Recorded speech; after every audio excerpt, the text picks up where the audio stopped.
Hi everyone, চলো একটা honest review তোমাদের সাথে শেয়ার করি। আর আমি একদম বেয়ার ফেসে লিপস্টিক ক্যারি করে চলে এসেছি। মেবলিনের নিউলি লঞ্চ ফিটমির বিবি গ্লো ক্রিম বা গ্লো বিবি ক্রিম, এইটার review. Inner outer same packaging তোমরা দেখে নিলে। আমি এখানে শেড 45টা ইউজ করছি। এখানে বিবি নিউড লেখা আছে, মেবি 45 শেডটা নিউড হবে। আর আমার স্কিন টোনের সাথে ভীষণ ভালোভাবে ম্যাচ করেছে। এই প্রোডাক্টটা বলেছে 24 আওয়ার্স হাইড্রেশন দেয়।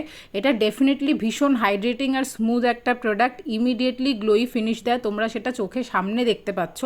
এতটাই স্মুথ আর এতটাই গ্লোই, ইজিলি দুটো আঙ্গুল দিয়ে আমি স্কিনে ব্লেন্ড করে নিচ্ছি বেয়ার ফেসে, কোনো স্কিন কেয়ার ছাড়াই। ব্র্যান্ড ক্লেম করেছে এটাতে 90% স্কিন কেয়ার রয়েছে, আরও ক্লেম করেছে যে এটা মিডিয়াম কাভারেজের। তোমাদের দেখে হয়তো মনে হচ্ছে, তবে আমি বলবো এটা লো টু মিডিয়াম কাভারেজ, পুরোপুরি না। Whatever it is, I just love the formula of this product. 3 ইয়ার্সের শেলফ লাইফে 25 ml অফ প্রোডাক্ট, এমআরপি রয়েছে 429। আমি নাইকা থেকে আন্ডার 300-এ পেয়ে গেছি।